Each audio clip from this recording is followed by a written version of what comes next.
그 벚꽃은 참 좋은 것이죠. 그죠? 너무 좋은 거고요. 뭐 보느라 너무 행복하고, 뭐 그렇습니다. 그래요. 가보자고. 자, 5강 보시면, 방금 나락감지 했거든? 일단 한번 가보자. 압도적인 위기를 관리 가능한 해결책으로 세분화하기. 오늘 지문은 8개 거의 다 봐야 돼요. 하나도 뺄 만한 건 없고, 다 꼼꼼히 좀 다시 봐야 될 것 같습니다. 이 친구는 이제 Great Recession이라 그래서 그 대공황 같은 많은 이 위기들은 are simply too big and overwhelming for you to completely comprehend. 이거 투투죠? 너무 크고 압도적이어서 to 결과적으로 이렇게 해석하죠. 네가 이해할 수 없다 이렇게 얘기를 한 거고. 뭐 그렇잖아. 경제 위기를 우리가 어떻게 이해하겠어요? 당연히 이해 못합니다. 너무 복잡한 그 상호작용 속에서 벌어지는 너무 고차원적인 현상이기 때문에 우리 같은 어떤 일반인들이 한 방에 직관적으로 이해하기는 좀 어렵다. 물론 당신이 경제학 교수라면 이해할 수 있겠지. 근데 우리는 아니잖아. 이런 종류의 위기들은 어떤 종류의 위기죠? That can easily engulf you with destructive reactions. 이렇게 돼 있을 거고 뭐 관계사절 앞에서 끊을 수도 있는데 뭐 이번에 두 번째 하는 거니까 정확하게 해볼게요. 뭐 이렇게 되겠지? 여기서 engulf you with destructive reactions라는 표현이 파괴적인 반응으로 쉽게 삼킬 수 있다는 뜻이에요. 마비시킨다라는 얘기예요. 압도해서 마비시킨다 랑 똑같이 해석하시면 됩니다. 너를 마비시킨다. 그래서 interfere with your ability to overcome them. 그들을 극복할 수 있는 능력을 완전히 저해한다. 이렇게 얘기를 하시면 되겠습니다. 너무 파괴적 반응으로 쉽게 삼킬 수 있다라고 하면 이게 직관적으로 이해가 안 되잖아. 그러니까 너를 완전히 압도해가지고 꼼짝도 못하게 한다. 이런 위기 앞에서 인간의 무력함을 느낀다. 이렇게 해석하시면 되겠죠. So focusing on these oversized crises 하고 나서 동명사 주어고요. 요거 악화시키다라고 해석되죠. 악화시키다고 이거를 increase, decrease로 바꾸기엔 쉽지 않을 것 같아요. increase인지 decrease인지 정확한 판단이 안 되기 때문에 자, 이 친구는 그냥 뭐 worsen 요 정도까지만 우리가 동의어로 처리하면 될 것 같아. 인수책 있지? 요 정도로 처리하면 될 것 같고 increase, decrease처럼 방향성이 있는 표현으로 보긴 조금 어렵다. 그냥 악화시키다. The natural, psychological, emotional, physical reactions you're going to experience. 네가 경험하는 이런 반응들을 악화시킨다. 이것도 위에랑 같은 말이에요. 무력하게 만들어서 아무것도 못하게 한다. 이 거대한 금융위기 속에서 내가 할 수 있는 건 아무것도 없구나. 나는 조졌구나. 이렇게밖에 생각할 수 없다는 얘기예요. 자, 그리고 자, 이런 종류의 문제에서 your best chance, 네 최고의 기회는, 즉 네가 할 수 있는 최고의 선택은 여기를 지금 기회라고 했지만 실제로는 선택이라고 해석하시는 게 조금 더 적절할 것 같아요. 자, 네가 할 수 있는 최고의 선택은 뭐냐? is to identify, 특정하는 거야. 어떤 요소들을 네 통제 안에 있는 they're within your control, 네 통제 안에 있는 요소들을 특정하는 것이 네가 할 수 있는 최고의 선택이다. 그리고 나서 you can break down the bigger crisis. break down 부동사죠. 부동사. 너는 쪼갤 수 있다. 큰 문제를 더 작은 문제들로. 그래서 특정하고 쪼개라. 1, 2단계인 겁니다. 이거 보이지? 네가 처리할 수 있는 요소들을 특정한 다음에 그 특정한 요소들을 중심으로 큰 문제를 쪼개라 라고 해서 1번, 2번의 행위성이 있는 표현입니다. 이거 저번에 안 써드렸던 거니까 1, 2번 행위성이라는 거 잘 체크해 두시고 자, 그 다음 toward which 요거는 어법상으로 중요한 표현이겠지? toward which 선행사는 manageable problems 전치사 플러스 관계대명사이기 때문에 뒤에 문장은 완전할 겁니다. You can direct your energy and find solution.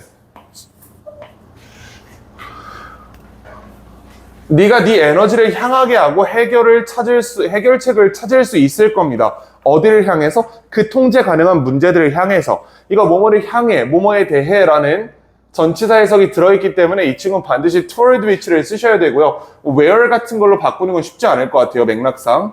요거 toward which 또는 뭐 to which 이런 것도 괜찮을 것 같고 맥락상 about which에 대해서도 뭐 특별히 겐세이를 놓을 만한 건 없을 것 같아요. about도 괜찮을 것 같아요.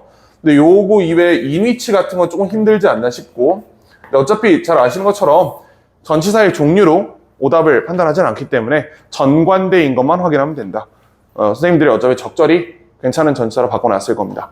자, 이렇게 보시고, 예를 들어서 think back to Great Recession, 그 금융위기에 대해서 한번 생각을 해보자고. 물론 네가 didn't have the ability to influence economic policy. 경제 정책에 영향을 미칠 능력은 없었다. 그러나 you were able to revisit. 다시 방문한다. 이 다시 방문한다라는 뜻이 재검토한다라고 해석한다고 됐죠. 재검토한다예요. be able to revisit. 뭘 재검토해? distribution of your investment. 네 투자의 분배를 재검토할 수 있다. 그러니까 내가 그런 얘기 했던 것 같은데, 만약에 주식에만 몰빵해놨으면 금융위기 있을 때 좀 빼가지고 금에다 넣어야 되고, 어떤 거 국채에 넣고, 어떤 거 현금으로 들고 있고, 달러로 들고 있고, 이렇게 분산시킬 수 있다라고 얘기하는 거죠. 그래서 choose to create a more diverse portfolio. 요 to create 부분은 choose의 목적어가 되겠죠. 이렇게 해석할 수 있지. 그래서 다시 검토해서 다양화시킬 수 있다. 요게 어떤 예시예요? 네가 할 수 있는 일의 예시인 거야. 네가 할 수 없는 일은 뭐고? 금융위기 막는 거예요. 그걸 어떻게 막을 거야? 그건 네가 못해. 그거 못하니까 그 위기 속에서 네가 할 수 있는 작은 문제, 작은 해결, 요것만이라도 한번 해봐라. 개인적으로 할 수 있는 것들만. 이렇게 얘기를 하고 있는 거고, 다음 걸로 바로 가보자고. 요거는 1번 질문 있나요 혹시? 괜찮아요? 하나 2번 가보자. 자, 여기서는 그 여러 번 우리 변형 문제에서 봤던 포인트인데, 식약처 정보를 검증하라는 얘기는 없었다 그래? 그 선지 본 적 있지? 식약처 정보는 검증의 대상이 아니에요. 식약처 정보는 그냥 수용의 대상입니다. 그 무슨 말인지 한번 보자고. 자, 연구에 따르면 indicate that the majority of Americans, 대부분의 미국인들이 believe they have some control over their health. 통제권이 있다고 믿는다. 72%는 음식과 영양이 중요한 역할을 한다고 믿는다. 그러나 75%는 rely on 어디에 의존하죠? 미디어 아울렛에 의존하고, 뭘 포함하여? The internet. 인터넷을 포함하여 미디어 아울렛에 의존하고, 그리고 only half, 절반만이 medical source를 사용한다. 비율이 조금 이상해 보이긴 하는데, 이거는 저 75%에 50% 이렇게 보면 된다 했지? 숫자가 중요한 게 아니고, 필자가 무슨 말을 하고 싶은지를 한번 보셔야 돼요. 필자가 하고 싶은 말은 사람들이 믿을 수 있는 정보에 생각보다 의존 안 한다. 믿을 수 없는 정보를 믿는 놈들이 꽤 많다라는 얘기를 하고 싶은 겁니다. 그러니까 필자의 주장, 적지 않은 사람들이, 많은 사람들이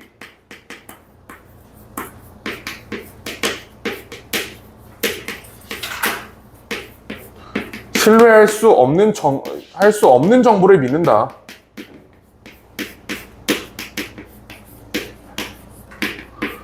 뭐 필자의 주장이라고 볼 수도 있고 문제 제기라고 볼 수도 있죠. 이게 문제 제기예요. 이거를 여기 나온 몇 가지 수치를 해석해 보면 이런 말이 나오는 겁니다. 뭐 75%의 절반이 믿고 어쩌고저쩌고 하는 거 있잖아. 75%의 절반만이 믿을 만한 출처를 쓴대. 그럼 30%만 믿을 만한 출처를 쓰는 거잖아. 70%의 사람들은 믿을 만하지 않은 출처를 쓰는 겁니다. 많은 사람들이 신뢰할 수 없는 정보를 신뢰한다 라고 써놓은 겁니다. 근데 이거 사실 머릿속에 있을 거야 이미. 이제?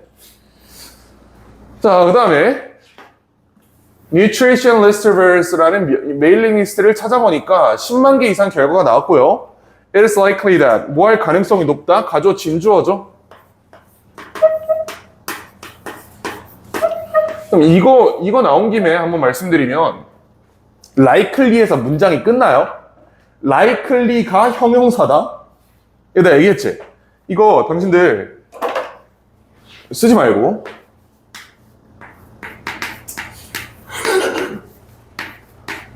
우리가 이 덩어리에 너무 익숙하단 말이야. 여기 너무 익숙해서 뒤에 투부정사가 없으면 문장이 불완전하다고 착각을 하는데 사실 아니에요. 이거 얘가 동사고 얘가 보어고 얘는 부사입니다.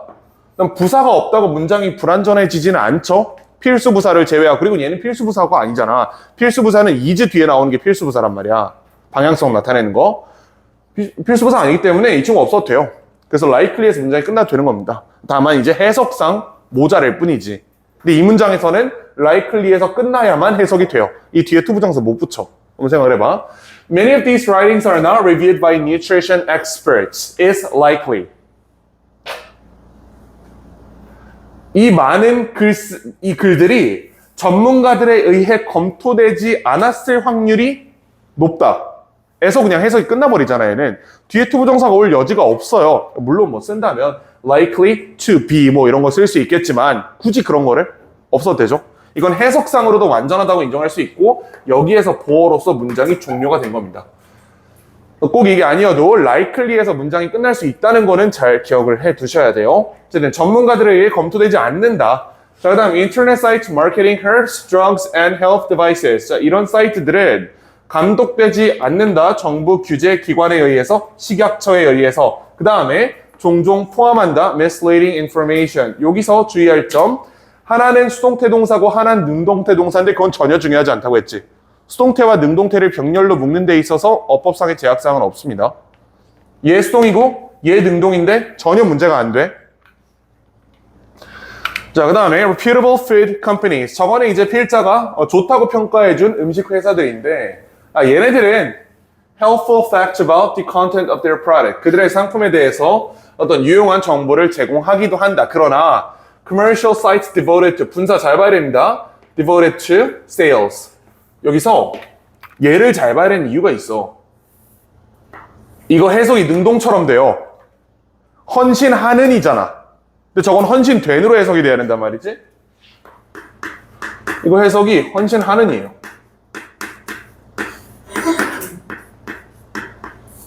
분명히 능동 해석인데 원문에 PP형을 썼다. 왜일까?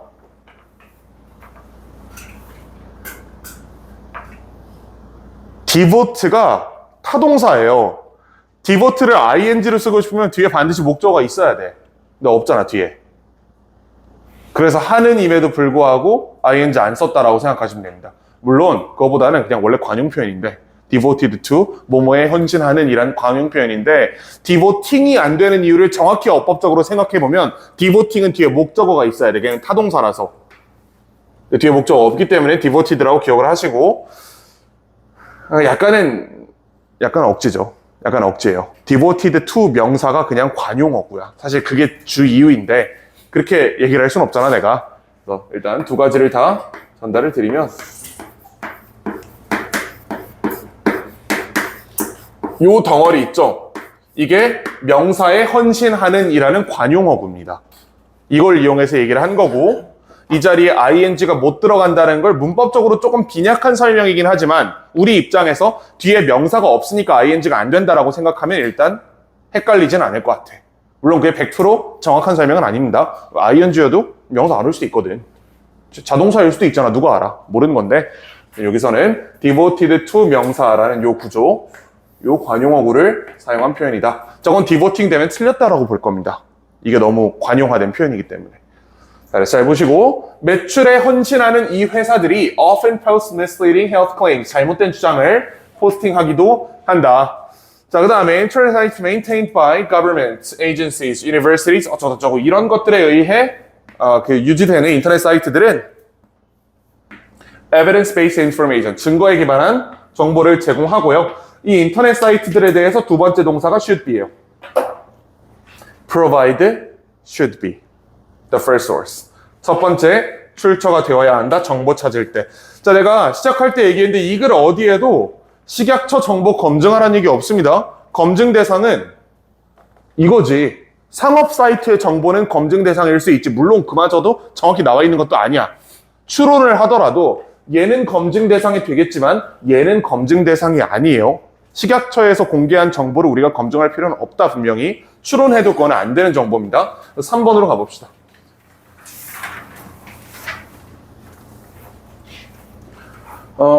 이 글은 어렵지는 않았는데 좀 특이한 표현 두 개 있었죠. 뭐 우리가 일 위에 있는지 밑에 있는지 뭐 그 이상한 표현. 그거 위주로만 조금 정리하면 나머지는 다 괜찮을 것 같아.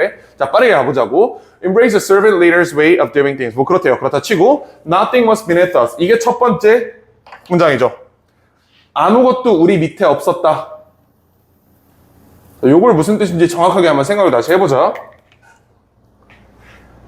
나보다, 우리보다 낮은 급의 일이 없었다라는 거야. 그러니까 원래 사장의 일이 있고, 뭐 과장의 일이 있고, 직원의 일이 있고 알바생의 일이 있고 노예의 일이 있잖아요. 노예는 아닌 것 같고 알바생의 일이 있잖아. 이런 식으로 1, 2, 3, 4, 5단계가 있었을 때 나는 사장이니까 이거 안 하고 나는 저기 골프나 칠 테니까 니네가 여기 청소 좀 해 라고 얘기하고 싶을 수 있어. 그게 something was beneath us예요.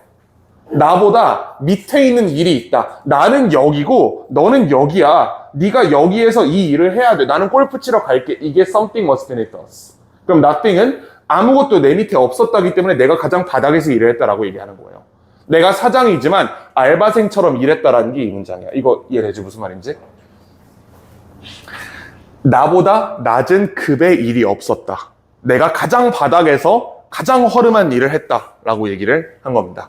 그래서 자, 우리보다 낮은 급의 일은 없었다. 이렇게 얘기를 한 겁니다. 당연히 그렇겠지.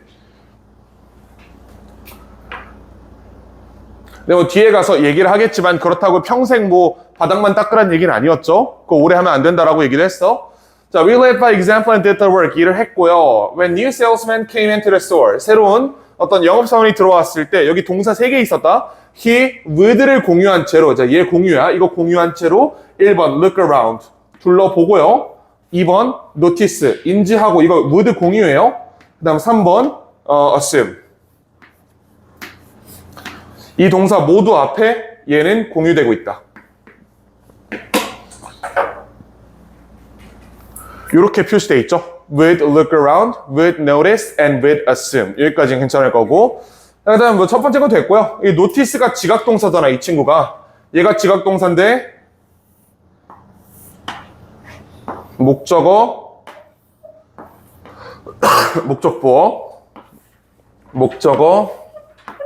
목적보어. 여기서 우리가 원래 알던 거랑 조금 다른 게 요 covered 부분이었죠. 요거 정확하게 이해했지? 무슨 말이었는지.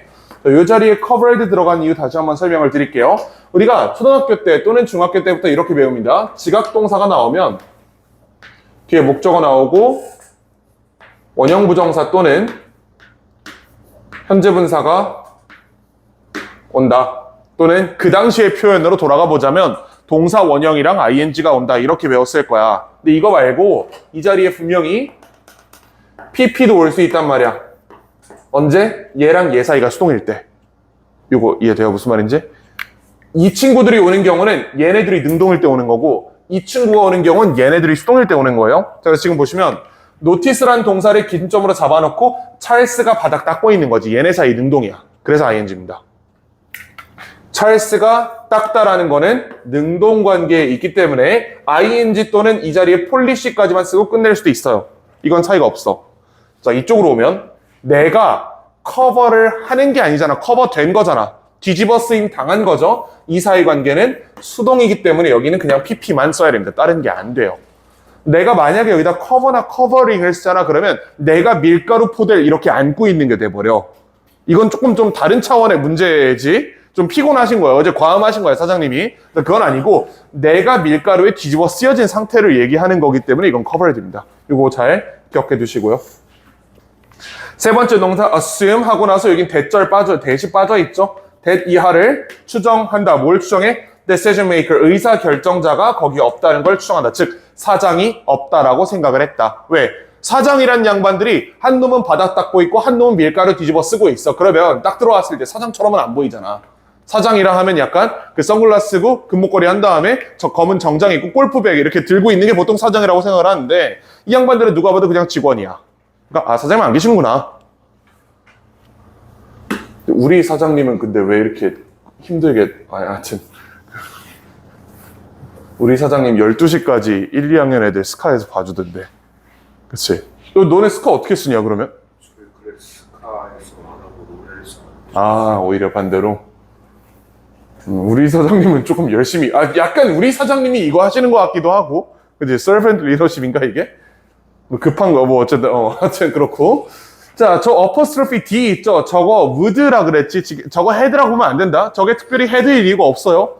이거 셋 다 would였잖아. would인데 쟤만 head일 이유는 전혀 없단 말이야. 이거 would예요. 자, 그리고 나서 with hand off. 그 다음에 여기 있죠. 요 사이에도 would가 생략되어 있는 거예요. 여기도. 그래서 동사가 총 5개야. 1, 2, 3, 4, 5. 5개예요. 이 새로운 영업사원에 대한 동사가 5개 전개됐고, 네 번째 게 hand off, 전달하다였고요. 5번째 게 say, 말하다였어요. 이렇게 이해할 수 있을 것 같아. 자, 그 다음에 whatever he was selling to me, 요 부분. 복합관계 대명사절, 요것만 조금 살펴보면 일단 이 문장 넘어가도 될 것 같아요. 저거 what으로 바뀌면 안 되나 혹시? what 써도 괜찮죠? what이랑 whatever의 차이는 해석상의 차이밖에 없습니다. 그리고 별로 중요하지 않아, 보통. 이게 만약에 what이 들어가면 해석이, 그러니까 what이 지금 목적어잖아. 그러면 what 플러스 문장이 오면 이 what은 이렇게 해석해요. 무엇이 뭐뭐 하는지.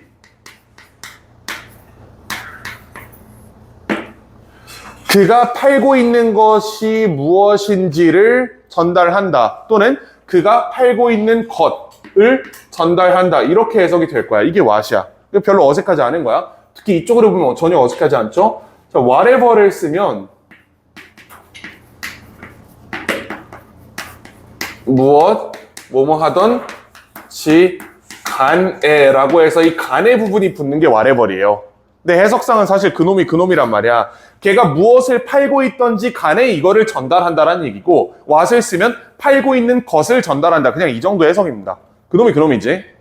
영업사원이니까 뭘 팔러 왔을 거 아니야. 새로 밀가루라든지 뭐 기계든지 팔러 왔어. 그래 놓고 카탈로그를 나한테 주면서 whatever이 이게 목적어라는 거죠. 의문사 겸 목적어라는 거지. He was selling 하고 목적어 자리 비어있죠. 그가 판매하고 있던 것이 무엇이든 간에 이거를 나에게 주고, 이거 사장님한테 줄 수 있나요? 라고 말을 했대. 자, 그 다음에 이 문장, 요건가 요 다음 문장인가 어딘가에 내가 뭐 하나 말 잘못했다 수정한 게 있었는데, 이거 가정법입니다. 그냥 다. 그 가정법 아닌 거 없어. 이거 그냥 싹 다 스트레이트한 가정법이다. 자, 보시면 첫 번째 문장, If Charles and I had remained. 요거 가정법 과거 완료죠. if하고 had pp니까 이거는 가정법 과거 완료. 왜죠? 과거 사실에 대한 반대 가정이에요. 계속 그 자리에 있지 않았잖아, 얘네가. 근데 만약에 있었으면, 만약에 우리가 계속 그 바닥일만을 했더라면 이라고 얘기하는 거니까 과거 사실 반대 가정이 맞습니다.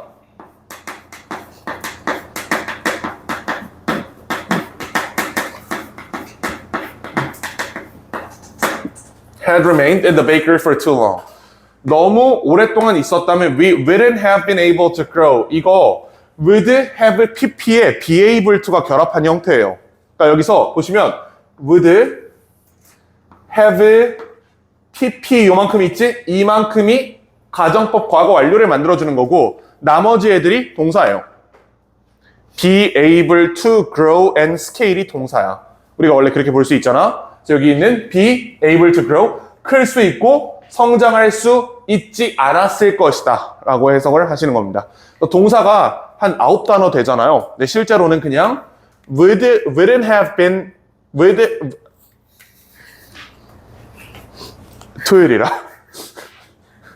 would have pp에 be able to grow가 그냥 붙어있다라고 생각하시면 될 것 같아요. 자, 넘어가자. I'm not saying. 자, 그래서 뭐라고 얘기하는 게 아니야? 여기 대절이죠, 이것도. 자, 난 얘기하는 게 아니야. You should be sweeping the floors forever. 계속해서 자, 바닥만 닦으라고 얘기하는 건 아니야. 자, 이렇게 얘기를 하고요.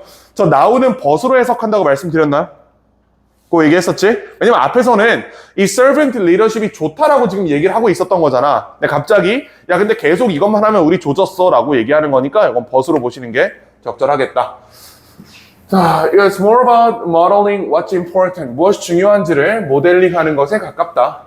괜찮고요. 요 if절은 가정법이 아니죠. 이건 if하고 are이기 때문에 얘는 조건절입니다. 만약에 깨끗함과 디테일이 중요하다면 be sure you aren't above doing the work. 사실 이 문장 때문에 이 글을 본 겁니다. 내가 안 써준 게 하나 있었거든. be sure이 make sure이랑 같은 말인 건 알고 있지? 거기까지는 정리를 해드렸단 말이야. be sure, make sure이 같은 말이에요. 자, 그 다음에 be sure이랑 make sure이 공통적으로 목적어로 대절이나 투부정사를 가져요. 지금 이 문장의 경우엔 대절이 왔단 말이지. 요 사이에 that 해가지고 접속사가 이렇게 빠져 있는 거야. 자, 그럼 내가 무슨 말 할지 알겠지? 이거 투부정사로 어떻게 바꿀래? 를 생각해 보세요. 이거 안 써줬지? 이거 투부정사로 바꾼 방법이 있어요. 근데 쉽지가 않아. 어떻게 할까?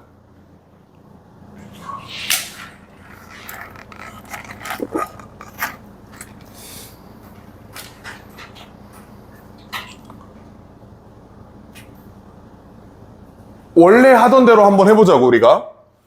의문사절을 투부정사로 바꿀 때 의문사 날리고, 주어 날리고, 조동사 날리고, 투부정사를 구성해서 압축을 하잖아. 그 원리 그냥 그대로 해보는 거야. you를 날린 채로 이렇게 하는 겁니다. make sure, be sure 다음에 투부정사로 출발하면 이쪽으로 출발할 겁니다. 이거 동사가 뭐예요? 이거 be지. to be가 될 거야. 그 다음 부정어가 있으니까 이거는 not to 이렇게 될 겁니다. 이거를 시험장에서 바로 떠올려서 쓰기는 쉽지 않을 거예요. 이거 어떻게 하는지 얘가 일단 해보자. 자, not to be above 하고 나서 뒤에 건 똑같이 따라올 겁니다.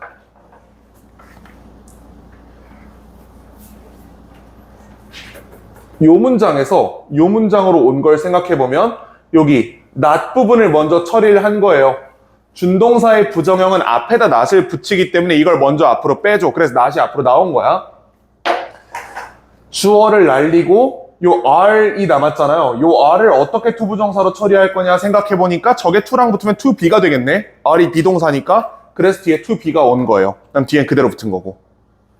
사실 한 번만 봐두면 익숙하게 우리가 이해할 수 있는 거지. 근데 한 번을 봐둬야만 익숙하게 이해할 수 있는 거야. 그래서 꼭 적어 두셔야 됩니다, 이거는.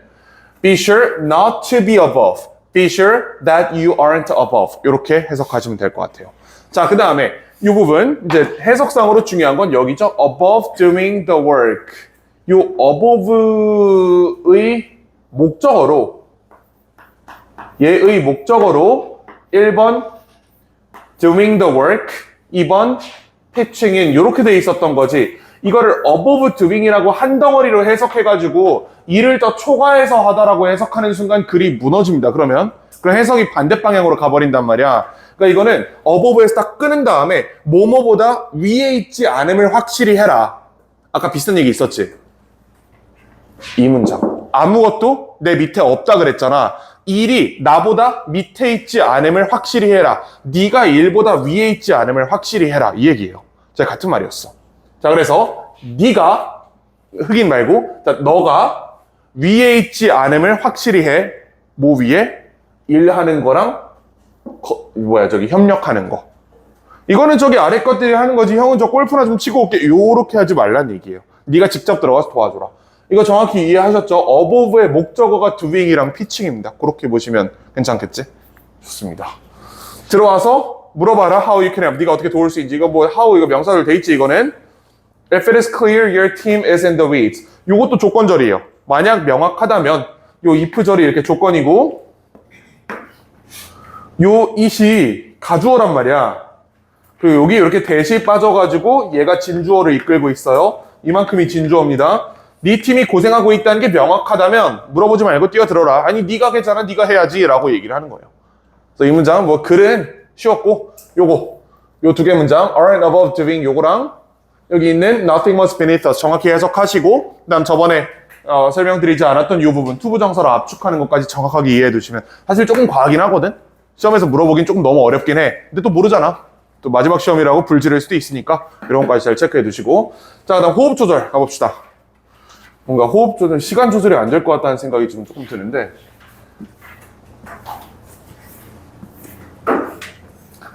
이 글에서 이거는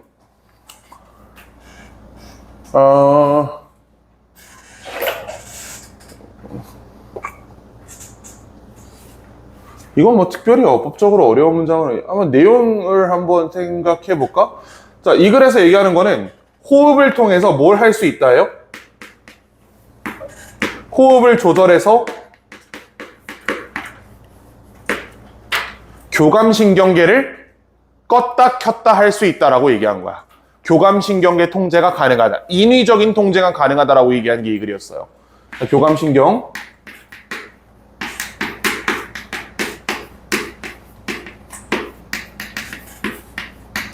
자, 이게 대놓고 얘기하잖아.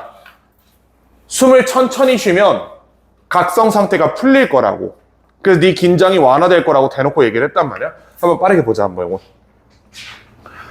Training and competition naturally speed up the breath. 자연스럽게 호흡을 빠르게 하고 그것은 뭐 앞문장 전체일 수도 있겠죠. Which activates the sympathetic nervous system. 교감신경이 활성화한다.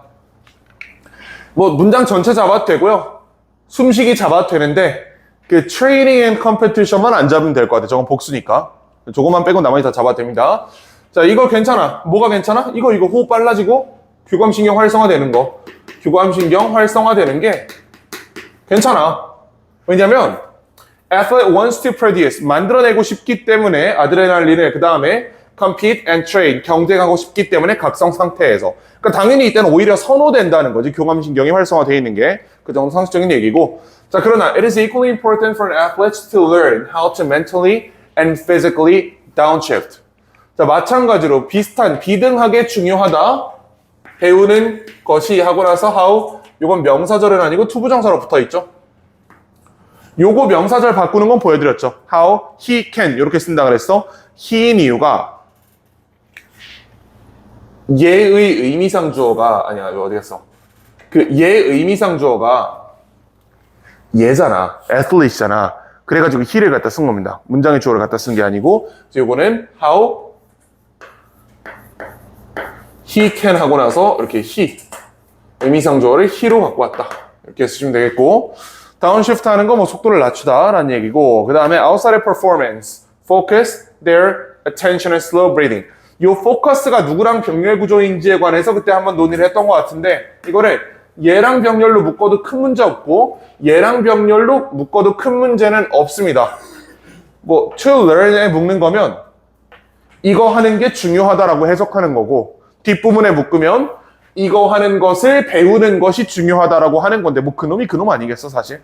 큰 의미상 차이가 있다고 보긴 어렵다. 그러니까 요 투부정사거든 얘를 얘랑 병렬로 묶든 큰 차이는 없다. 근데 나였으면 아마 이쪽에 묶긴 할 것 같다. learn 안에 그냥 싹 묶어버릴 것 같긴 해요. 근데 그렇게 하든 안 하든 별 차이는 없어요. 이거는 해석상 비슷한 말입니다. 자 그래서 경기 밖에서는 어디에 집중해야 돼? 천천히 숨 쉬는 거에 집중해야 돼. 뭐 하기 위해서? To reduce 감소시키기 위해서 the sympathetic activity and resolve the fight or flight state. 싸우거나 튀거나 이거 복싱할 때 치거나 튀어야지 안 그러면 맞잖아. 각성 상태 얘기하는 거예요. 이게 각성 상태. 자, 각성 상태를 해소하는 방법을 배우기 위해서 숨을 천천히 쉬어야 된다. 이렇게 얘기를 하고요. 자, 이 연구에서 참여자들은 were able to use the pace of their breathing. 그들의 숨쉬기 속도를 사용할 수 있어서 뇌의 특정 영역을 활성화시키기 위해서 저 활성화시킨 영역이 뭐 하는 영역일 것 같아? 상식적으로 각성시켜주는 물질을 배출하는 그런 영역이겠지? 자, 퍼포먼스 영역에서는 이것은 의미한다. Athlete can use breathing pace to manage their state of arousal. 퍼포먼스 리얼람이라고 하니까 뭐 정확히는 breathing을 끌어올려서 각성 상태를 끌어올린다라고 얘기하는 거겠죠. 일부러 빠르게 숨을 쉬어가지고 각성 상태를 유도할 수 있다 이렇게 얘기를 하는 거예요. 그럼 아드레날린이나 코르티솔 같은 게 폭발적으로 나오게 된단 말이야. 사람의 근력이 늘어나고 뭐 대충 그런 얘기 있지? 자, 경기 중에는 숨 쉬는 속도가 빨라지고요. 아드레날린이 나오기 시작하고 must be able to control this to adapt. 자, 그리고 여기부터 여기 있죠? 운동선수들은 뭐 할 수 있어야 돼? 통제할 수 있어야 돼. 이것을 뭐 하기 위해서? To be able to adapt and recover. 이 글에서 딱 한 번만 나온 얘기죠. 이게 단 한 번만 나왔다. 왜 통제해야 되는가? 아니 그냥 항상 각성 상태면 좋은 거 아니에요? 라고 생각할지 모르지만 항상 각성 상태면 조금 문제가 있겠죠. 그럼 이 사람 오래 못 살아요. 회복하고 적응하기 위해서 숨 쉬는 속도를 줄여야 될 필요도 있다. 자, 하나의 방법은 is to practice slower breathing. 천천히 숨 쉬는 걸 연습하는 거다. 경쟁 밖에 있을 때. 이 정도 그냥 보시면 돼요. 뭐 특별히 볼만한 문제는 없는 것 같아요. 자, 다음 거. 이제 드디어 그게 왔어. 그 질문이 왔어, 드디어. 그게 왔어. 자, 정말 그 지문인데 이게 시간 있겠지? 우리 몇 분까지지? 40, 45? 조금 속도를 내서 해봅시다. 중요한 거 위주로 한번 가볼게요. 앞에 너무 많이 떠들었나 봐. 자, 미국에서 외국인들에게 투표를 허용하는 관행은 양립 가능한 것처럼 보일 수 있지만 실제로 어렵다. 그럼 필자가 하고 싶은 말은 양립 불가능하다라는 얘기죠. 그치? 자, 그러면 외국인 투표랑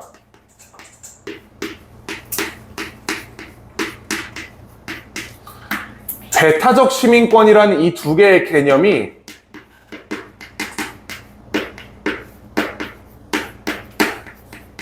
양립 가능해 보일 수 있지만 실제로 그렇지 않다라고 얘기하는 거예요. 그러니까 정확히 우린 배타적 시민권이 뭔지를 정확하게 이해를 해야 되는데 이 단어를 요 단어를 쓰는 해석이 두 개가 있거든.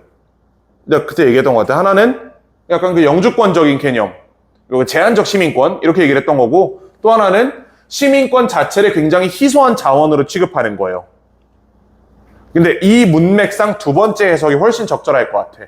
그래서 첫 번째 해석으로 얘기했던 거 그냥 싹 다 빼버리는 게 나을 것 같아요. 그래서 요거를 다시 수정을 해드릴게요. 자, 배타적 시민권은 이 맥락에서 무슨 의미를 가지고 있는 거냐면 이거는 시민권을 소수의 특권으로 여기는 거예요.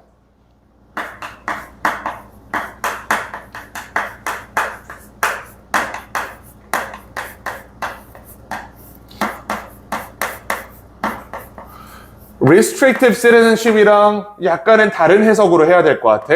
이렇게 봐야 나머지 글의 부분이랑 정확히 맞아 떨어집니다. 시민권은 소수의 특권이에요, 이 글에서. 배타적 시민권은.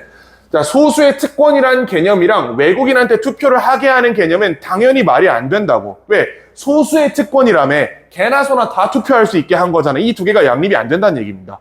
이렇게 하면 더 깔끔하게 정리가 되지? 이렇게 보시고 시민권은 소수의 특권이라는 뜻입니다. 배타적 시민권은.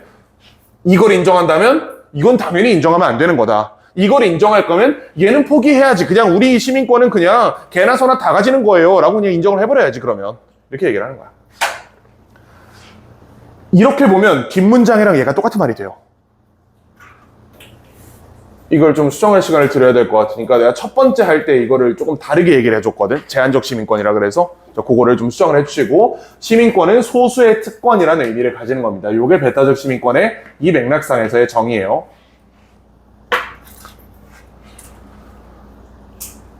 다 수정 됐지?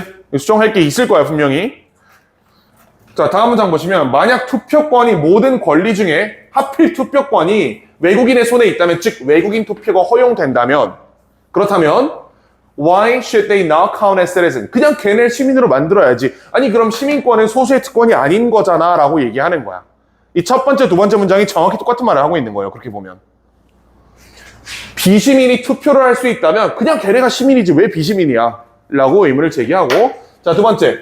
The entire distinction between resident and alien citizen be abandoned. 자, 여기서는 요 자리에 and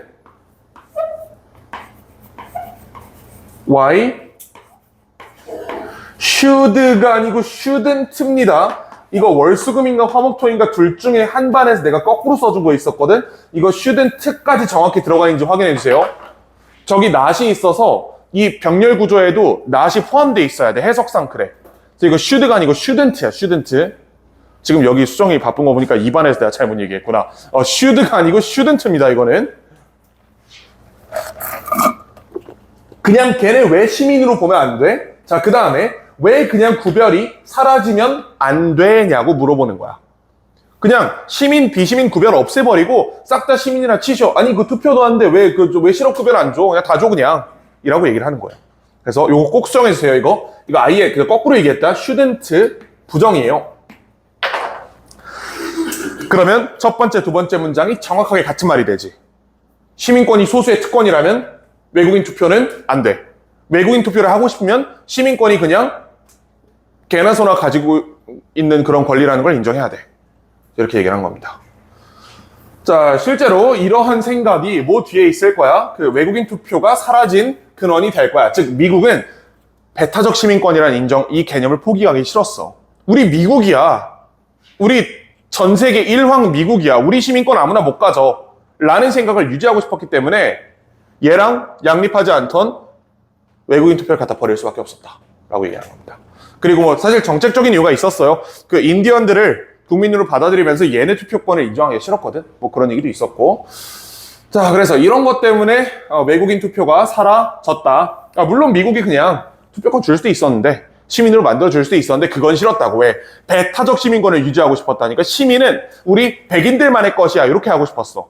어디 깜둥이가 라고 아니 내가 그랬다는 게 아니고 얘네가 그랬다고. 이 당시 미국이 어디 깜둥이가 투표를 하려 그래, 어디 여자가 투표를 하려 그래, 이랬어요. 진짜로. 내 생각이 아니야. 절대로. 나는 그렇게 생각하지 않아. 이 당시 양키들이 그렇게 생각을 했다는 거예요. 그런 눈으로 쳐다보면 내가 되게 쓰레기가 된 것 같잖아. 자, 하여튼 그런 얘기. 그래서 그냥 외국인 투표를 포기했다. 자, 그래서 보통선거 원리 1920년 도입 이후에 The only way to maintain an exclusionary citizenship, 이런 독점적인 배타적인 독점적인 배타적인 시민권을 유지하는 유일한 방법이 뭐였어요? restrict, 제한하는 거였어요. 그럼 여기까지 첫 번째 문장에서 한 번도 안 바뀌고 계속 같은 말이라고 연결할 수 있지. 배타적 시민권을 인정하고 싶으면 뭘 포기해라? 외국인 투표권을 포기해라. 외국인 투표권을 인정하고 싶으면 뭘 포기해? 배타적 시민권을 포기해라. 그 중에 미국 정부는 배타적 시민권을 선택한 거예요. 그리고 외국인 투표권을 갖다 버린 거야. 이렇게 하면 훨씬 쉽게 여기까지의 모든 문장을 한 방에 연결할 수 있을 것 같아. 뭐 영주권자고 나발이고 그런 거는 약간 잘못된 설명이 아니었나라는 의미에서 약간 사죄를 구하면서 이게 훨씬 더 간결하고 정확한 설명인 것 같습니다. 그래서 결국은 이 글은 이거야. 이 외국인 투표, 배타적 시민권 둘 중에 하나 선택해. 두 개 양립 불가능해. 미국은 배타적 시민권을 선택했어. 배타적 시민권을 유지하는 유일한 방법은 뭘 갖다 버리는 거야? 외국인 투표권을 갖다 버리는 거야. 그걸 두 번째는 조금 다르게 표현해서 시민들에게로 투표권을 제한시키는 거다. 다시 말하면 외국인 투표권을 박탈하는 거다. 이렇게 얘기했죠.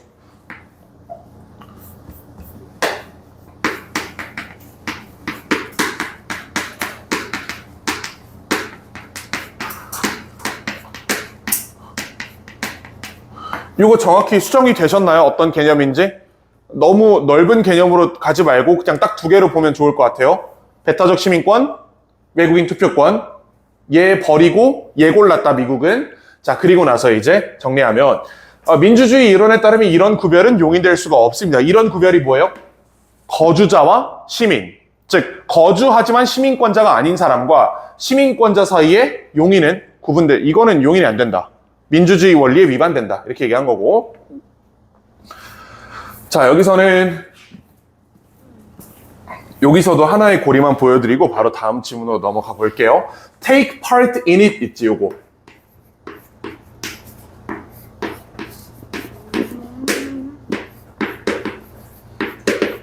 이거 정확히 어떻게 해석해요? 참여하다. 그치? 참여하다야, 이게.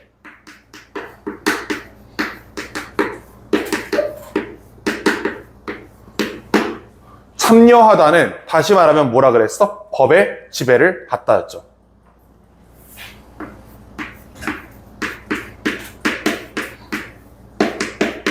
실효 지배를 받는 거예요.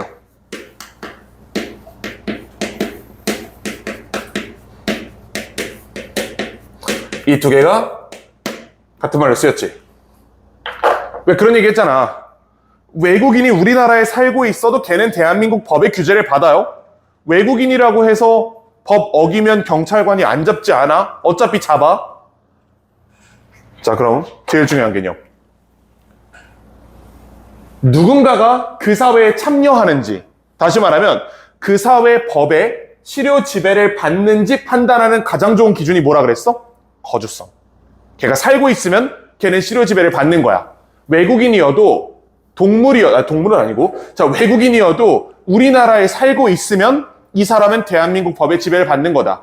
외국인이어도 얘가 미국에 살고 있잖아? 그럼 미국 연방법의 적용을 받는 거다. 이렇게 보셔야 되는 거예요. 자, 그래 세 번째 같은 말이 참여하다, 법의 실효 지배를 받다. 세 번째가 뭐야? 거주하다. 이게 세 개가 take part에 동의어예요 라고 얘기하는 게 아니고 이 맥락 속에서 세 개가 완전히 같은 말이라고. 그리고 이게 마지막 연결고리, 핵심적인 연결고리예요, 이게. 거주하는지 여부가 누군가가 그 지역에 거주하고 있다면 그 사람은 그 사회에 참여하고 있는 것으로 간주를 한다. 그에 따라서 그 사람은 그 사회 법의 실효 지배를 받는 것으로 간주를 한다. 이게 저 문장이었어. 저 긴 거 있잖아? 요골이에요. 요거 이해 안 되는 거 있나 혹시? 괜찮아. 가보자고 이제. Laws concerning our common life. 우리의 보편적 삶을 규제하는 법들은 만들어져야 돼. 누구에 의해서? 어떤 사람에 의해서? Who are taking part in it. 그 안에 참여하고 있는 사람에 의해서. 내 삶을 규제하고자 하는 법은 누가 만들어야 돼? 내가 만들어야 돼요. 그렇다고 내가 국회의원이 아니니까 직접 만들 수는 없겠지. 내가 선거권을 가지고 있으면 내가 만든 게 되는 거잖아, 실질적으로. 내가 선거한 국회의원이 가서 만들어주는 거니까. 그러면 나를 지배하는 법은 누가 만든 거예요? 내가 만들었다라고 어쨌든 이론상으로 우길 수 있지. 자, 그리고 이 부분. Residence. 거주성이 is the only convincing test. 유일하게 검증성 있는 실험이에요. 뭐에 대해서? Whether someone is taking part. 누군가가 참여하는지에 대해서. 누군가가 참여하는지에 대해서, 누군가가 법의 실효 지배를 받는지에 대해서 이게 뭐다? 거주하다랑 같은 말이다. 거주한다면 걔는 실효 지배 받는 거다. 거주한다면 참여하는 거다. 피부색이 어떻고 뭐가 어떻고 키가 어떻고 뭘 간에 재산이 어떻고 아무 상관없고 대한민국 영토에 살고 있으면 얘는 대한민국 법의 지배를 받는다. 그러니까 대한민국 영토 안에 살고 있으면 이 사람은 원칙적으로 그 사람의 규제를 가하는 법을 만드는 과정에 참여할 권한이 필요하다라고 얘기를 한 겁니다. 물론 우리 생각은 좀 다를 수 있지. 아니 지가 알고 들어온 거잖아. 외국인으로서 왔으면 지가 알고 들어온 건데 이게 뭐가 문제냐라고 생각할 수 있어요. 어쨌든 이론적으로는 그러하다. 자, 마지막 문장. As is. 자, 맨날 우리가 이걸 세 번째 보는데 볼 때마다 이걸 대충 넘어가가지고 여기서 계속 질문이 들어오는데요. 일단 유사관계사절이고 해석해 보시면 보편적으로 이해되는 것처럼 뭐에 관련해서 The questions of which citizen should have a voice in local government. 일단 이렇게 전과 같이 분석해 놓으시고 이거 그냥 단순히 얘가 국가 차원의 문제잖아? 이거 지방정부 차원으로 낮춰놓은 거예요. 내가 이런 예시 들어줬지. 당신들 용인시장 선거할 수 있어요? 지금 할 수 있나? 이제 되나? 고3이니까 되지. 이제 된단 말이야. 너네 용인시장 선거할 수 있잖아. 서울시장 선거할 수 있어요? 왜 안 돼? 서울 안 살아. 서울 사람이 아니시니까. 아니, 그런 의미를 얘기한 게 아니야. 서울특별시 거주자가 아니니까, 그러니까 특별한 사람, 그게 아니고, 그러면 이렇게 해봐. 수원시장 선거할 수 있어? 수원시장 선거 못해요? 왜 못해요? 자네 할 수 있겠다. 너 영통 살잖아. 민수, 너. 아, 그런가? 너 왜 영통에서 오지, 근데? 경계에서 하는구나. 그러네. 오케이, 쏘리. 그러니까 예를 들어 여기 이제 그럼 민수 말고 여기 수민 씨라고 있다고 쳐봐. 얘는 수원 살아. 자, 진짜 수민이가 있네 여기. 그러니까 안 될 것 같고. 자, 그럼 여기 A 씨가 계셔. 여기 A 씨가 하여튼 무슨 말인지 알겠지? 그래요. 용인 사람은 용인시장 선거를 할 수 있고 수원 사람은 수원시장 선거를 할 수 있어요. 반대는 안 돼. 그 원리를 똑같이 적용해 보라고. 그러면 네가 대한민국에 살고 있으면 너는 대한민국 대통령을 뽑을 권한이 있어야지 라고 얘기하는 거야. 위에 거랑 똑같은 말이에요. 이거를 지방정부 차원으로 낮춰서 우리가 국가에 관련해서는 사실 별로 생각을 안 하고 살기 때문에 조금 낮춰서 지자체로 낮춰가지고 생각할 거리를 준 겁니다. 자, 좋습니다. 이렇게 이해하시면 될 것 같아요. 자, 그리고 맥락과 위치. 얘는 그 캔콜라 얘기였지? 이게 약간 토요일에 뇌가 좀 안 켜져요. 원래 잘 안 켜고 살긴 하는데 토요일에 조금 그런 것 같아. 당신들도 토요일에 잠이 잘 안 깨나요? 근데 니는 일주일 내내 학교를 가잖아, 아침에. 학교 가서도 잠이 안 깬 상태인가요? 약간? 그래? 그치. 그럴 수 있지. 그래요. 가보자고. 자, 사람들이 질문 받았을 때 요거는 직접 목적어죠? 요건 목적어가 아니고 직접 목적어로 봐야 됩니다. 의문사 목적어. What painting hanging on a gallery wall means. No matter how strange까지가 한 덩어리라 그랬지, 이거. 요만큼. 그리고 요 앞부분이 however로 바뀔 수 있다. 얼마나 이상하게 그것이 보이던 간에 이렇게 해석하죠. 보어 자리에 들어가는 겁니다. 그러니까 얼마나 이상하게 보이던 간에 또 유사관계사절 as is the case with the abstract expressionist paintings. 이 표현주의 미술인가? 이 좀 특이해요, 이 양반들. 이거 대충 캔버스에다가 파란색 물감 이렇게 한쪽 확 부어놓고 노란색 확 부어놓고 이게 무슨 섞이는 연병 어쩌고 저쩌고 하면서 500억이요 이렇게 하면 팔려. 그게 이제 현대미술이란 말이야. 그러니까 일반적으로 현대미술이 굉장히 이상하다. 근데 그게 얼마나 이상하게 보이든 간에 그들은 tend to find meanings. 그 안에서 의미를 찾는 경향이 있다. 왜? Because it is located in a gallery. 이게 호암미술관에 있으니까. 그러니까 누가 봐도 이건 페인트통 잘못 쏟아가지고 만들어진 그림이거든?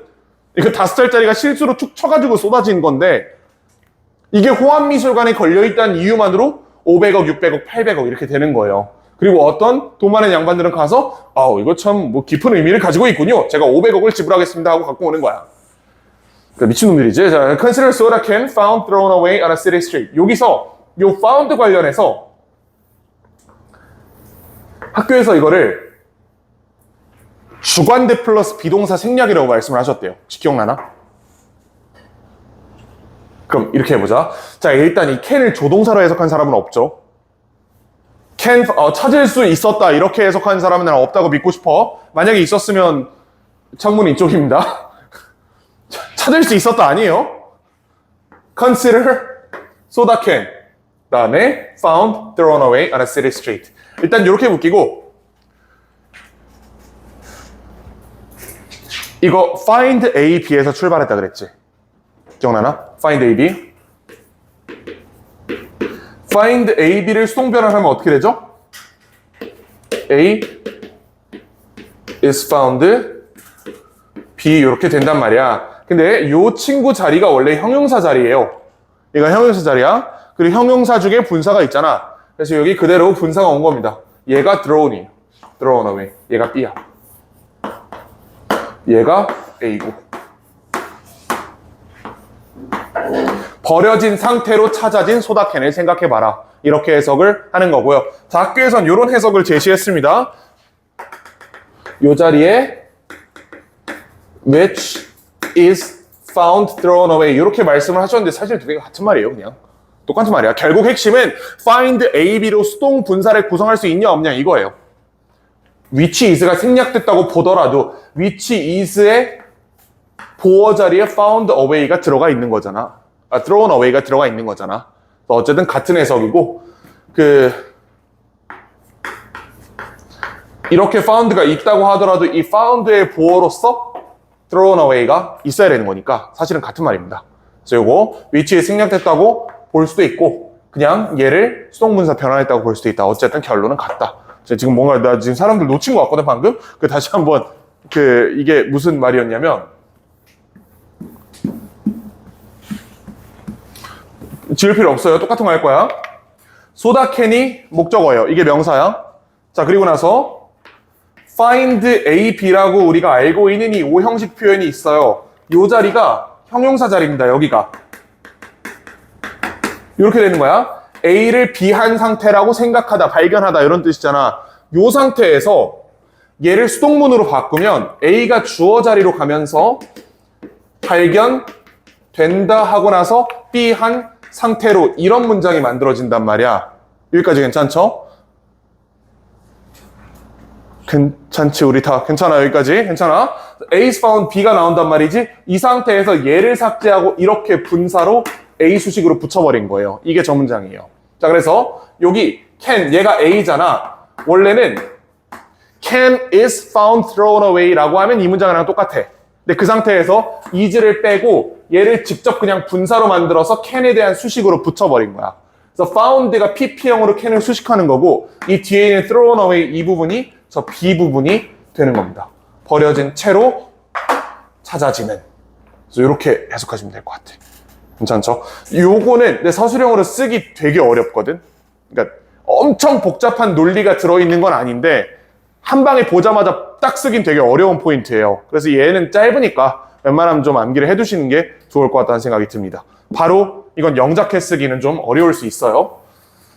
자, 그 다음에 If we were to come across this item on the street. 자, 요거 가정법이죠. 우리가 이것을 거리에서 만난다면 We would no doubt view it as a piece of garbage. 그냥 쓰레기로 볼 것이다. 그러나 우리가 이것을 the same object, 같은 사물을 전시대 위에서 본다면 그 다음 요거 분사 3개가 이거 수식한다 그랬지?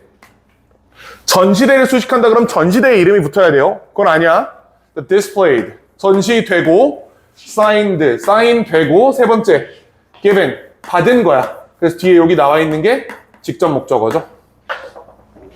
이름을 받은 사물을 본다면 그러면 우리는 그 의미를 we would interpret, 해석할 것이다. 그 의미를 in a vastly different way, 굉장히 다른 방식으로. 아까 말씀드린 것처럼 이거 캔콜라잖아. 거리에 있으면 그냥 어떤 놈이 그냥 버리고 갔구나 라고 생각을 하는데 우리가 호암미술관에 갔는데 딱 봐도 한 250억 집 해 보이는 이 크리스탈 전시대 위에 콜라캔이 딱 이렇게 하나 올라와 있어. 그거 보고 뭐라고 생각해요? 아, 이거는 뭐 인간의 무슨 내면의 욕구에 뭐 어쩌고 뭐 연병 뭐를 나타내는 뭐다 뭐 이거 한 800억쯤 하는 작품이겠구나 라고 생각을 한단 말이야, 당신들이. 근데 실제로는 그냥 어떤 사람이 콜라 마시면서 가다 그냥 거기 올려놓고 간 거야. 근데 우린 거기에 의미를 부여를 한다. 그래서 필자가 얘기하는 거, 같은 사물이지만 이게 거리에 버려져 있는지 전시대 위에 올라가 있는지에 따라서 우리는 완전히 다른 해석을 하게 된다. 이게 필자의 주장의 요지입니다. 괜찮아요? 얘를 내가 저기 그냥 쓰레기장에다 이렇게 옆에도 툭 두고 오면 쓰레기고, 이거를 호암미술관 500억짜리 전시대 위에 이렇게 올려놓으면 이거는 요즘 서민들의 어려운 삶과 뭐 이런 거를 의미하고 뭐 암시하는 뭐 그런 예술 작품이 되는 거야. 자, 그렇게 얘기를 합니다. 자, 그리고 여기 있잖아요. We would be inclined to interpret. 여기 would가 저 자리에 나와 있거든. 내가 이거 저번에 말씀을 안 드렸었는데 여기 would가 있다는 건 무슨 뜻이냐면요. 이 가정법에 출발한 결과라는 거예요. 이게 가정법이었잖아. would interpret이었죠? would be inclined to 해서 이 가정에 대한 결과 1, 2입니다. 이렇게 볼 수 있지? 이게 괜찮죠? would가 저 자리에 뜬금없이 들어가 있을 이유가 없단 말이야. 그러니까 얘를 우리가 만약에 이것을 전시대 위에서 본다면, 실제로 본 건 아니야. 아니 지금 당신들 눈앞에 전시대 없잖아. 만약에 본다면, 현실의 반대 가정, 본다면 우리는 이렇게 해석할 거고요. 본다면 우리는 이렇게 보는 경향이 있을 거다라고 얘기하는 겁니다. 그래서 가정법의 그 효과 부분이 두 문장으로 잘려 있는 거예요. 이거 이해되시죠? 무슨 말인지? 우리는 해석하는 경향이 있을 것이다. 어떤 예술적인 형태를 describing a thrown away or materialistic society, 어떤 일회용품을 비난하면서 또는 이 물질주의적 사회를 비난하면서 해석상으로 위가 의미성 주어라고 보시면 되겠죠. 여기 문제 없을 것 같아요. 자, 그 다음 마지막 여기서 이게 문제가 됐던 것 같아. 이 문장의 주어가 로케이션이거든. 해석상으로는 얘도 주어인 것처럼 보여요. 거리의 위치 또는 전시대 위의 전시가 영향을 미칠 거다, 이렇게 해석이 되잖아. 근데 정확히 얘가 접속사가 아닙니다. 얘가 접속사여야 S1과 S2를 연결할 수 있거든. 근데 versus의 접속사 기능은 없기 때문에 이걸 두 번째 주어라고 보긴 좀 어렵습니다. 그래서 실제로는 이렇게 묶일 거예요. 실제로 이렇게 묶이지만 해석할 때는 마치 이게 두 번째 주어인 것처럼 해석을 할 겁니다. 이거 이해되시죠? 무슨 말인지? 그래서 어디 있는지에 따라서 영향을 미칠 거다. How we will interpret. 우리가 그것을 어떻게 해석하는지 영향을 미칠 거다. 그렇게 얘기해서 필자의 주장 반복이 됐고요. 자, 세 번째 거 컴퓨터 비율을 넘어서 요거를 좀 보고,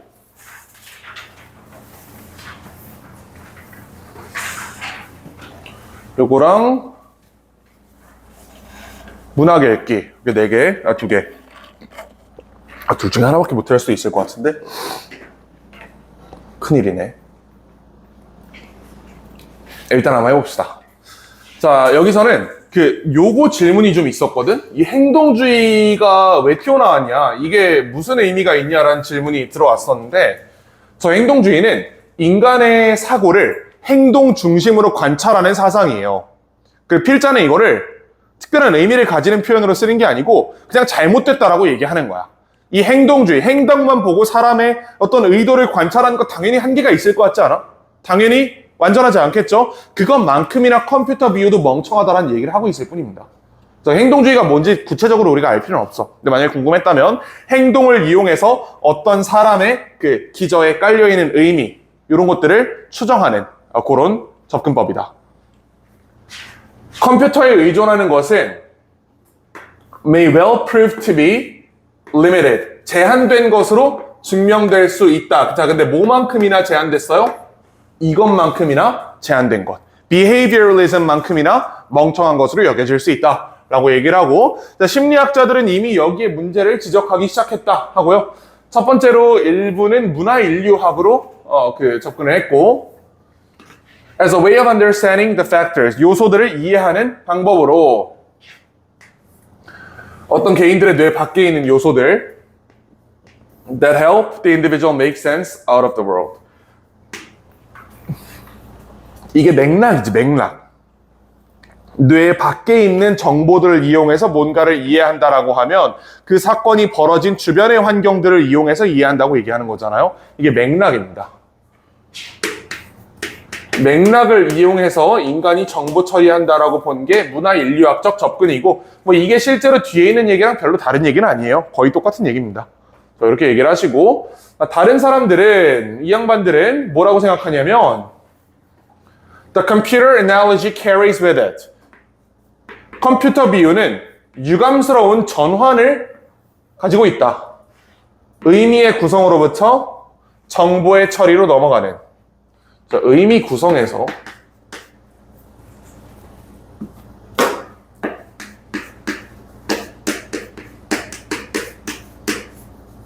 정보의 처리로 이렇게 넘어갔다고 하는데, 이 의미 구성이 맥락적 사고고요. 정보 처리가 말 그대로 숫자 처리하는 거 얘기하는 겁니다. 우리는 어떤 사건을 이해할 때 그 주변 사건을 이용해서 이해를 하잖아. 이 인과관계를 추정하는 능력이 인간의 뇌가 매우 뛰어나단 말이야. 다른 컴퓨터보다. 압도적으로 우리는 이 인과관계를 이용해서 뭔가를 추정하는 능력이 뛰어나고, 컴퓨터는 단순히 계산을 하는 능력이 인간보다 월등히 뛰어나죠. 근데 컴퓨터 비유를 쓴다는 거는 인간이랑 컴퓨터 이 완전히 다른 차이를 그냥 무시해버리고 한쪽으로 몰아버리겠다는 거야.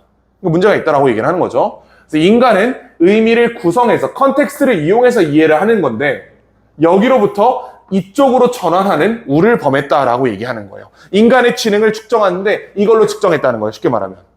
근데 인간의 진짜 지능은 여기 있거든. 이게 진짜 인간의 지능이거든. 얘가 아니고. 이거는 계산기가 해주면 되니까. 요런 우를 범했다. 요런 의미를 쓰이는 겁니다. 자, 이 양반의 Reflection on the Limits of the Machine Model, leading back to a humanistic emphasis. 다시 인본주의적 접근으로 돌아왔고요. Narrative and Storytelling, 어떤 이야기나 어떤 맥락적 사고라는 인본주의적 접근으로 돌아오게 했다. 자, 이것들이 Essential Ingredients, 핵심적인 요소라고 이 사람이 인정을 하게 된 겁니다. 그래서 이 양반이 이쪽으로 갔다가 어디 갔어? Processing Information이 중요하지 이렇게 얘기를 하다가 보니까 이게 말도 안 되는 거야. 해서 다시 돌아온 거예요. 이게 맥락적 사고가 중요하구나. 원래 이거대로 사람의 지능을 측정해야 되는구나 라고 이해를 했다는 겁니다. 그래서 이 양반은 leading back to, 다시 여기로 돌아왔대. humanistic emphasis로 돌아왔대. as essential ingredients, 이것을 필수적인 요소로 이제 인정하기에 이르렀다라는 얘기입니다. 얘가 필수였다. 자, 그리고 이거는 요 human cognition에 대해서 부가 설명, 동격 콤마 찍고 부가 설명하는 거죠. 놀라운 지적인 여정입니다.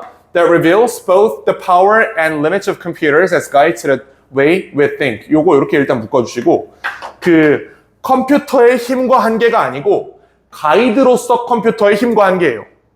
가이드로서 컴퓨터의 힘과 한계.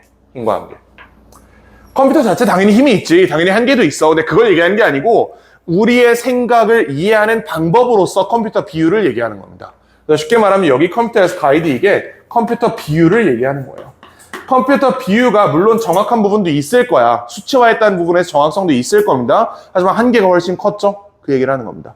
컴퓨터를 가지고 우리 사상을 이해하려는 그런 비유의 장점과 단점. 자, 그 다음에 the way we think, 요거 이렇게 관계부사절 묶여 있을 거고요. 자, 4번. 얘는 빠르게 해보자. 빠르게. 나 하는 게 낫잖아. 이 글은 앞뒤 거 다 필요 없고 요 문장 잘 보시면 돼요. 요거 있지? 요거 앞에 화살표 어떻게 바뀌었는지 잘 생각해 보면 된다. 그래서 요거는 얘는 됐고요. In the escape that 하고 나서 저 escape에 대한 부가 설명이죠. 어떤 탈출에서 탈출이 무슨 탈출이냐? 문학 읽기가 provides through vicarious identification and comparison. 문학 읽기가 제공하는 이런 탈출. 우리 현실 세계의 탈출 얘기하는 겁니다. 우리 현실 세계 도피하고 싶을 때 책 읽으면 되잖아. 그 얘기고. We activate our imagination 하고 여기서 질문 많이 들어왔는데 이게 동격이라는 게 이게 동격 대시라는 소리가 아니고 얘가 동격이라는 얘기예요. 이 콤마가 동격 콤마고 이 앞에 있는 imagination이랑 여기 뒤에 있는 ability 요 두 개가 같다라고 얘기를 한 겁니다. 이런 점에서 이게 동격 콤마라고 이름을 가진 거예요. 대시 아니고. 저 대시 동격 대시 되려면 뒤에 문장이 있어야 된단 말이야. 근데 뒤에 문장이 없어요. 이거 imagination이랑 ability 사이에 이렇게 동격이다라고 얘기를 하는 거고 얘는 그 특별한 인간의 능력이라는 뜻입니다. 지시사. 이거 이해할 수 있지? 대시 동격 대시라는 게 아니라 콤마가 동격이라는 거예요. 그 상상력을 자극하는데 그 상상력이 뭐냐? 그 놀라운 인간만의 뭐 어쩌고저쩌고 능력. To explore an alternative set of ideas and experiences. 대안적인 아이디어와 경험들을 탐험하도록 하는 우리 환경 밖에 있고 그 다음에 that may not even be real. 실제가 아닐 수도 있는. 이 정도 그냥 해석하시면 될 것 같아요. 여기까지 괜찮아? 자, 다음 문장. 이거 잘 보시면 됩니다. As opposed to perception that receives and processes information from the outside world. 외부 세계랑 문학 읽기를 여기서 그냥 딱 대조해버리면 되는데 자, 외부 세계에는 외부 세계로부터 정보를 받고 처리한대. 정보 수용과 정보 처리예요. 여기로부터 정보 수용하고 여기로부터 정보를 처리한다. 자, 그리고 finds meaning in it. 그 안에서 의미를 찾기. 이게 일반적인 순서라는 겁니다. 외부 세계를 눈으로 보고 그로부터 의미를 찾는다. 여기까지 괜찮아요? 이거 한번 써줬던 건데 이렇게 갈 수 있지? 정보 수용, 처리하고 의미 찾는다. 반면에 상상에서는 과정이 반대다. 이 상태로 화살표만 싹 바꾸면 되는 거야. 물론 단어 한두 개 정도는 뜯어주는 게 좋겠지? 자, translating the words we read into what they signify. 번역하면서 단어를 우리가 읽는 단어를 그들이 무엇을 암시하는지로 번역하면서 we populate, 우리는 채운다 내부 세상을. 자, 그리고 거기에서 imagery is created from the memory. 기억으로부터 이미지가 형성된다.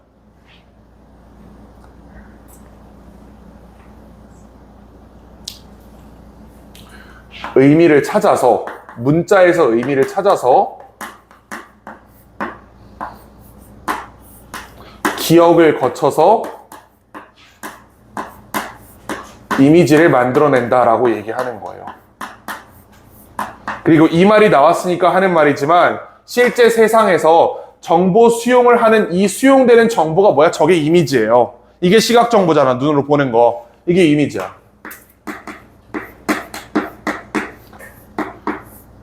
결국 정반대다라고 얘기할 수는 없겠지만 이미지에서 의미를 찾는가 아니면 의미를 찾아서 이미지를 만드는가가 반대라고 얘기하는 겁니다. 실제 생활에서는 내가 밖에 있는 이미지를 눈으로 보고 거기서 의미를 찾잖아. 이게 현실. 책은 내가 문자를 읽고 정보 처리를 해서 이미지를 떠올리잖아, 머릿속으로. 요 과정이 반대다.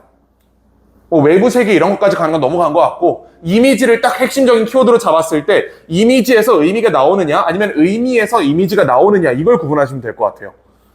이미지에서 의미가 나오는 게 외부 세계고 의미를 찾아놓고 기억을 통해서 이미지를 내가 그려내는 게 문학이다. 이렇게 할 수 있지. 이니치 뭐 완전한 문장이고 예를 들어서 우리가 집을 읽으면 우리는 집의 묘사를 떠올리게 된다. 지금 집이란 단어를 보니까 그 안에서 의미를 찾아가지고 기억을 통해서 집이란 이미지를 지금 그려낸 거잖아, 머릿속에. 지금 집이 하나씩 있잖아, 머릿속에. 그 얘기 한 거야. 집 안 보여줬거든, 내가. 안 보여줬는데 머릿속에 있죠. 그 얘기고. 자, 그 다음에 it is our imagination, the complex interweaving of perception. 요거 이때 강조구문이죠. 강조구문. 그리고 요거 literature activates our imagination. 요렇게 해석이 될 거고요. 목적어예요. 자, 그 다음에 여기 있는 요 콤마가 동격 콤마야, 이것도. 그래서 imagination이랑 저 뒤에 있는 complex interweaving 요 두 개가 요렇게 같은 단어로 취급이 될 겁니다. 여기까지 괜찮죠? 자, 상상이 뭐야? 복잡한 얽힘이다. 뭐에? perception and memory. 지각과 기억의 복잡한 얽힘이다. 중요하지 않은 내용입니다. 문학이 얘를 활성화시킨다라는 게 중요하고, 이 트리거를 누가 준다고? 이걸 문학이 준다고. 이 트리거를 처음에 이쪽으로 트리거를 주는 역할이 문학이다.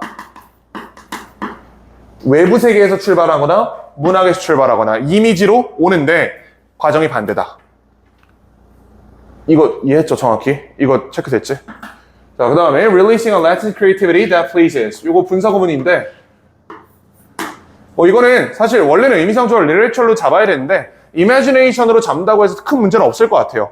어차피 한 놈이 한 놈 활성화하는 거니까 뒷놈으로 잡아도 큰 문제는 없는 거 아니겠어? 원래 문법적으로는 얘를 잡는 게 맞습니다. 얘가 주어니까. 근데 해석상으로는 오히려 이쪽으로 잡는 게 조금 더 적절한 것 같기도 하고 뭐 별로 중요하지는 않습니다. 얘가 얘를 유도하잖아, 어차피. 같은 놈이니까. 자, 그 다음에 이 마지막 문장은 그 청사진, 그러니까 설계도는 누가 준다? 설계도는 작가가 준다. 아니, 문학 읽기에서 출발한 거니까 이거 쓴 놈이 주겠지. 설계도는 주는데 독자가 짓는다. 문학의 방을. 그러니까 지금 이 화살표로 그어놓은 이거 있죠? 이거 누구 역할이라는 거예요? 이거 니네 역할이라는 거예요. 이거 읽는 놈 역할이라는 거야. 작가는 이거 만들어주는 거밖에 못해. 그걸 이용해서 어떤 해석을 도출하고 이미지를 그려내는 거는 니네 일이다라고 얘기하는 거죠, 우리한테. 우리 일이래. 자, 그래서 the reader builds the literature's narratives. 자, 그리고 다른 만족스러운 직업과 마찬가지로 literature gratifies our imaginative and creative abilities. 이거를 만족시킨다. 이건 그냥 해석하시면 되고. 핵심적인 건 아까 그려드렸던 화살표 방향 반대로 뒤집히는 것만 정확히 이해하시면 될 것 같아요. 나머지는 그렇게까지 중요한 내용은 아닙니다. 가자. 질문 있으면 갖고 오시고, 나 저기 7강 가야 되니 여기 국어 들어오니까 질문 있으면 7강으로 갖고 오시고, 갑시다.